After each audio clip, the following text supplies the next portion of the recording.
ये है हमारी दुनिया जो देखने में कितनी खूबसूरत है।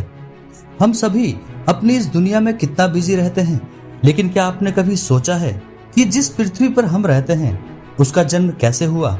ये जानने के लिए हमें समय में पीछे जाना होगा, कुछ ज्यादा ही पीछे।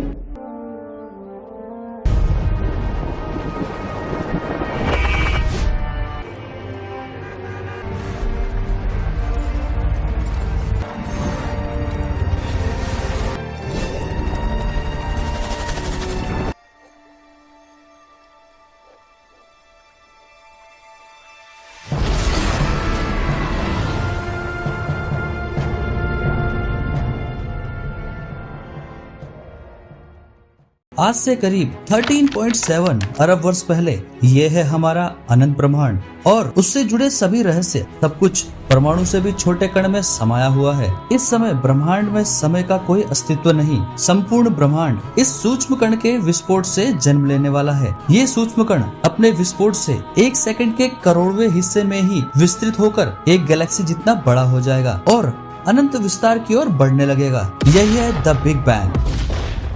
इस विस्फोट से उत्पन्न हुई ऊर्जा करोड़ों सालों तक फैलती रही और यही एनर्जी इतने सालों में धीरे धीरे ठंडी होती रही, जिसके कारण मैटर का जन्म हुआ।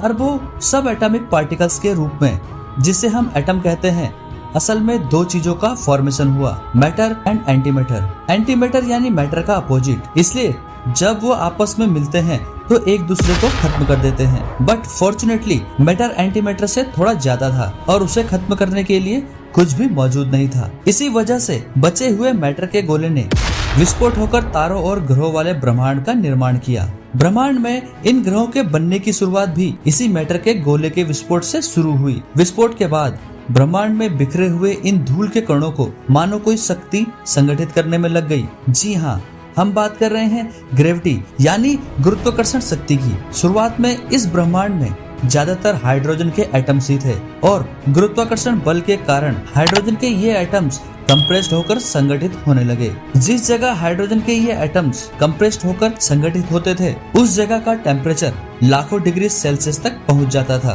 कंप्रेस्ड होते होते जब एक जगह का टेम्परेचर 1 करोड़ डिग्री तक पहुंच गया, तब एक ऐसी प्रक्रिया शुरू हुई जिसने ब्रह्मांड को उसका सबसे पहला तारा दिया। जी हाँ, हम बात कर रहे हैं न्यूक्लियर फ्यूजन की। इसी न्यूक्लियर फ्यूजन के कारण लाखों सालों के अंतराल ने करोड़ों तारों को जन्म दिया और गुरुत्वाकर्षण बल के कारण ये तारे जब एक दूसरे के नजदीक आए तो उन्होंने एक नए समूह का निर्माण किया जिसे हम गैलेक्सी कहते हैं।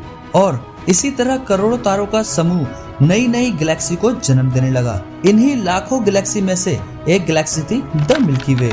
इस गैलेक्सी में करोड़ों तारे थे, पर इन सब के बावजूद ब्रह्मांड में कुछ डस्ट अब भी बची हुई थी जो स्पेस में तैर रही थी और समय के अंतराल में ये डस्ट गुरुत्वाकर्षण बल के कारण संगठित होकर एस्टेरॉइड और ग्रह के निर्माण का कारण बनी और बचे हुए हाइड्रोजन के एटम्स ने संगठित होकर एक नए छोटे तारे का निर्माण किया जो हमारा सूर्य बना। इस प्रक्रिया में उत्पन्न हुई विंड एनर्जी ने धूल और एस्टेरॉइड को सोलर सिस्टम से बाहर धकेल दिया और केवल वही ग्रह और उपग्रह बच गए जो आकार में बड़े थे और इस तरह हमारे 9 ग्रहों वाले सोलर सिस्टम का जन्म हुआ। तो अब तक आप ब्रह्मांड के जन्म के इस रहस्य को समझ गए होंगे। अगर वीडियो अच्छी लगी हो तो वीडियो को अपने दोस्तों के साथ शेयर करें। Thanks for watching this video. मिलता हूँ आपसे अगले वीडियो में। धन्यवाद। जय हिंद।